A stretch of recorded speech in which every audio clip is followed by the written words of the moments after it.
I got so much motherfucking design on right now. Break it down, bring it back, make it clap. I got 3 old thoughts, new block, where that thing. Bitches on my line, and you know they come straight. Hold up, what it not, 45, scope it cash like whoa. How you fucking with these hoes up? Oke, perkenalkan nama saya Yol Saputra Sibuan, saya dari program studi teknologi informasi. Pada video ini saya akan menjelaskan mengenai jurnal yang telah saya review beberapa waktu yang lalu. Langsung saja pada jurnal yang pertama. Jurnal pertama yang saya review yaitu berjudul Alat Pendeteksi Ketetapan Penggunaan Masker berbasis Arduino menggunakan bahasa pemrograman Python. Nama jurnalnya itu Jurnal Sains Teknologi Informasi, volume 8, halaman 70-81 tahun 2022. Penulisnya di sini yaitu Andri Noviar AM dan Muhammad Aridwan. Langsung pada ringkasan jurnal pertama, yang pertama itu latar belakang. Latar belakang dilakukannya penelitian pada jurnal tersebut yaitu pada awal bulan Maret 2020, Indonesia mengalami wabah virus yang dikenal dengan COVID-19. Wabah COVID-19 ini berkembang dengan sangat cepat, membuat pemerintah mengeluarkan peraturan protokol kesehatan guna mencegah penularan virus COVID-19 ini, di mana aktivitas sehari-hari yang dilakukan di luar rumah harus mematuhi protokol kesehatan, salah satunya menggunakan masker. Dalam penelitiannya, penggunaan masker ini dinilai cukup efektif untuk mencegah penyebaran virus COVID-19. Sebagian masyarakat menggunakan masker tetapi tidak mengikuti cara pakai masker yang baik dan benar. Cara penggunaan masker yang benar menurut Tarigan dan Elon adalah dengan menutup hidung, mulut, dan dagu. Maka dari itu, untuk menyelesaikan permasalahan ini, maka dibuatlah alat pendeteksi ketepatan penggunaan masker berbasis Arduino menggunakan bahasa pemrograman Python. Yang kedua, masalah. Masalahnya di sini itu kurangnya kesadaran masyarakat terhadap bahaya virus COVID-19 dan penggunaan masker yang tidak sesuai dengan standar memakai masker dapat menghambat pemberantasan penyebaran virus COVID-19. Kemudian yang ketiga, tujuan. Tujuan dilakukannya penelitian pada jurnal tersebut yaitu yang pertama, menyadarkan masyarakat mengenai bahaya COVID-19, kemudian mengurangi penyebaran virus COVID-19 dengan memanfaatkan kemajuan teknologi. Selanjutnya yang keempat, metode penelitian yang digunakan yaitu yang pertama, analisa masalah, yang kedua, studi literatur, kemudian pengumpulan alat dan bahan, perancangan alat, pembuatan alat, serta yang terakhir, pengujian alat. Selanjutnya masuk pada bagian kelima, hasil dan pembahasan.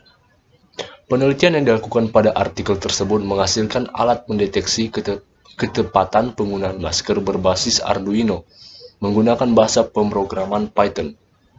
Di situ dijelaskan proses pembuatan alat tersebut dimulai dari alat dan bahan, metode, perancangan, serta pengujiannya. Alat dan bahan yang digunakan diantara pertama dulu laptop, webcam, Arduino Uno R3, Arduino Ethernet Shield atau modul untuk sambungan internet, kemudian buzzer. Buzzer ini yaitu perangkat elektronik yang bisa mengubah getaran listrik menjadi suara.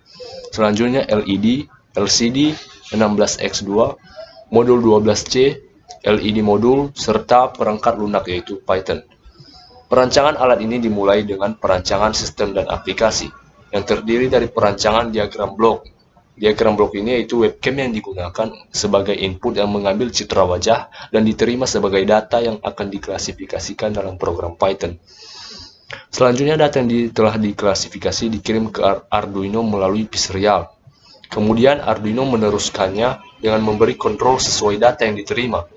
Perancangan skema rangkaian alat di mana Arduino digunakan sebagai papan controller yang menerima data dan diteruskan menjadi output berupa tampilan teks pada LCD, tampilan LED, dan bunyi buzzer sebagai alarm. Cara kerja dari alat yaitu mulai dengan mengambil data wajah melalui webcam, lalu data tersebut dikirim ke Arduino melalui serial control. Jika data bermasker, maka LED akan menyala. LCD menampilkan pemberitahuan dan buzzer akan berbunyi sesuai dengan data yang diterima. Perancangan user interface untuk digunakan oleh pengguna dalam memonitoring sistem. Perancangan proses juga merupakan hal yang penting yaitu proses pengumpulan data, training data, membuat label teks, membuat folder data, dan proses pada program Python. Dikatakan alat tersebut mampu mendeteksi secara otomatis penggunaan masker yang benar dan serta tidak menggunakan masker sama sekali. Alat ini membunyikan buzzer dan lampu yang mengidentifikasi ketepatan pemakaian masker seseorang tersebut. Pengujian yang dilakukan pada penelitian tersebut juga yang pertama yaitu menguji pada program Python-nya. Dengan melakukan pengujian juga dengan jarak baca tertentu mulai dari 50 cm, 100 cm, sampai 150 cm, dan seterusnya. Kemudian dilakukan pengujian dengan warna masker yang berbeda sehingga didapatkan rata-rata akurasinya yaitu 99%. Jadi penelitian ini sangat akurat lah, bisa dibilang sangat akurat. Yang kedua, pengujiannya dilakukan pada alat, diantaranya pengujian LCD dan LED. Kelebihan jurnal pertamanya yaitu artikel pada jurnal tersebut menjelaskan secara rinci dan sistematis mengenai penelitian yang dilakukan, dimulai dari alat dan bahan, metode, proses perancangan, serta pengujian yang dilakukan. Bahasa dan penyusunan teks dalam artikel juga sangat sistematis sehingga mudah dipahami. Namun kekurangan pada jurnal yang pertama ini yaitu alat yang dibuat pada penelitian tersebut tidak dijelaskan apa yang terjadi jika pengguna terdeteksi tidak menggunakan masker dengan benar atau tidak menggunakan masker sama sekali. Jadi yang dideteksinya di sini yang dijelaskan hanya saat pengguna masker memakai masker dengan benar maka akan mengeluarkan bunyi serta cahaya LED. Simpulan dan saran. Simpulan dari penelitian ini yaitu kita dapat memanfaatkan penelitian ini dalam kehidupan sehari-hari karena bahan dan alatnya juga cukup mudah serta proses pembuatan juga termasuk mudah. Alat pendeteksi ketetapan penggunaan masker telah berhasil dibuat dan bekerja sesuai dengan alur kerja sistem. Saran untuk jurnal yang saya review ini yaitu seharusnya jurnal tersebut memberikan penjelasan apa yang terjadi jika pengguna tidak menggunakan masker dengan benar atau tidak menggunakan masker sama sekali, agar penelitian yang dilakukan ini benar-benar terbukti bekerja dengan baik. Selanjutnya kita masuk pada jurnal yang kedua. Jurnal kedua yang saya review di sini yaitu berjudul Peringkasan Artikel Berbahasa Indonesia menggunakan TextRank dengan pembobotan BM25. Nama jurnalnya di sini yaitu Jurnal Teknologi Informasi dan Ilmu Komputer. Volume 9, halaman 1-8, tahun 2022. Penulisnya yaitu Yuda Fadila Hermawan, Putra Pandu Adikara, Randi Cahya Wihandika. Langsung pada ringkasan jurnal kedua, yang pertama latar belakang. Penggunaan internet sebagai sumber informasi telah membawa manusia pada era one click away. Pengguna dapat memahami informasi dengan membaca sebuah tulisan panjang. Oleh karena itu, kesulitan dalam membaca tulisan yang panjang ini, pengguna sering membaca ulang sehingga menghabiskan banyak waktu. Selain itu juga dapat membatasi informasi yang berlebihan. Peringkasan otomatis dapat mempermudah pembaca dalam mengumpulkan informasi dengan cepat. Oleh karena itu, penelitian ini dilakukan. Yang kedua itu masalah. Masalahnya di sini itu banyak informasi yang terdapat pada suatu teks membutuhkan waktu yang lama dalam menyaring setiap informasinya. Oleh karena itu diperlukan sebuah program peringkasan otomatis untuk mempermudah hal tersebut. Yang ketiga itu tujuan. Tujuan dilakukannya penelitian dalam artikel jurnal tersebut yaitu untuk membuat sebuah program yang dapat meringkas teks yang panjang dan hanya mengambil bagian yang penting dan utama. Yang keempat yaitu metode. Metode penelitian yang digunakan yaitu yang pertama pengumpulan data, TextRank, fungsi similarity BM25, PageRank, compression rate, dan evaluasi hasil ringkasan. Sekarang kita masuk pada bagian yang kelima yaitu hasil dan pembahasan. Sistem peringkasan otomatis dibuat dengan menggunakan bahasa pemrograman Python dan software Jupyter Notebook. Penelitian dilakukan dengan pengumpulan data berupa berita dalam bentuk teks yang kemudian diidentifikasi dokumen yang digunakan oleh TextRank. TextRank ini merupakan sebuah algoritma berbasis graf yang digunakan untuk menentukan kalimat penting dalam suatu teks. Lalu, setiap kalimat ini direpresentasikan sebagai note dan hubungan antara kalimat merupakan fungsi similarity yang direpresentasikan sebagai edges. Setelah graf terbentuk, lalu dilakukan pengurutan graf dan node yang memiliki peringkat tertinggi. Setelah diurutkan, peringkasan dapat diambil berdasarkan pemeringkatan tersebut. PageRank merupakan metode yang digunakan untuk pemeringkatan graf, seperti yang digunakan Google untuk menentukan tingkat kepentingan halaman web. Kemudian compression rate digunakan sebagai acuan panjangnya ringkasan yang dihasilkan sistem peringkasan otomatis. Selanjutnya, evaluasi hasil ringkasan yang didapatkan sistem otomatis dilakukan dengan membandingkan ringkasan sistem dengan hasil ringkasan yang dilakukan oleh para pakar. Percobaan penelitian dilakukan dengan memasukkan URL berita sebanyak 10 berita, kemudian diringkas secara otomatis, dan kemudian hasil dari peringkasan otomatis ini dibandingkan dengan ringkasan oleh pakar bahasa Indonesia, sehingga dapat dibandingkan bahwa hasil penelitian ini dapat digunakan sebagai peringkasan otomatis yang efisien dalam kehidupan sehari-hari. Kelebihan dari jurnal kedua ini yaitu penelitian pada jurnal tersebut mudah untuk dipraktekkan, namun tidak ada kelebihan spesifik dari penelitian tersebut. Kekurangan jurnal kedua ini yaitu hasil penelitian tersebut masih kurang untuk dapat dijadikan acuan dalam meringkas suatu teks hanya dengan berdasarkan PageRank. Kemudian simpulan dan saran. Kesimpulannya itu penelitian tersebut memang dapat membantu kita dalam meringkas teks secara otomatis.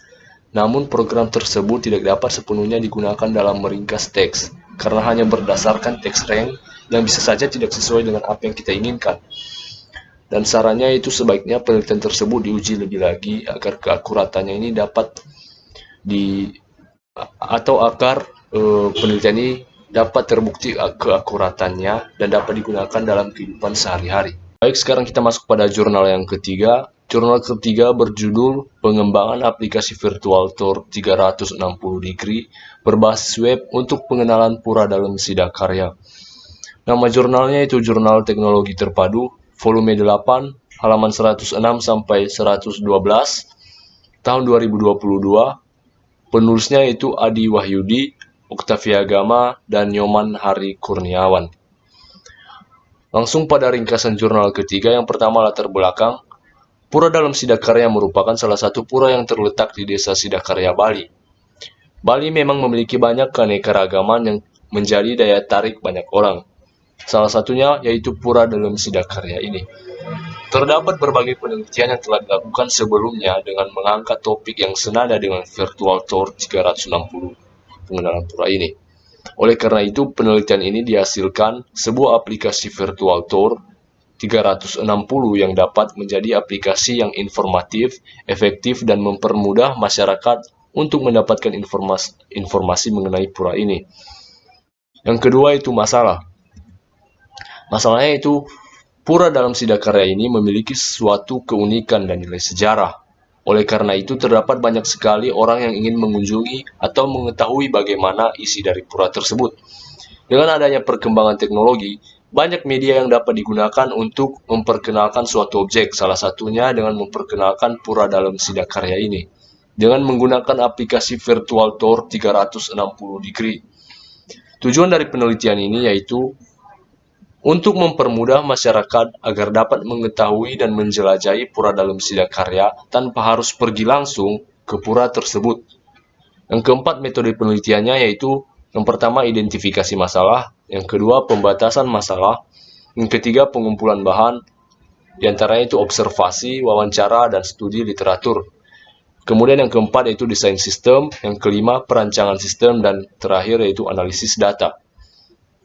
Sekarang masuk pada bagian kelima, hasil dan pembahasan. Penelitian ini diawali dengan identifikasi masalah, yakni banyaknya orang yang masih belum mengetahui tentang pura dalam Sidakarya. Oleh karena itu dilakukanlah penelitian tersebut. Pengumpulan bahan yang akan digunakan pada aplikasi Virtual Tour 360 Degree ini dimulai dengan melakukan observasi, yaitu melalui kunjungan langsung ke lokasi untuk mengamati langsung lingkungan. Kemudian dilakukan wawancara terkait pura dalam Sidakarya dan disusul dengan studi literatur sebagai referensi dalam penyusunan penelitian. Dalam pengembangan, desain sistem front-end website dibuat dengan menggunakan aplikasi siap pakai. yang bernama Bootstrap.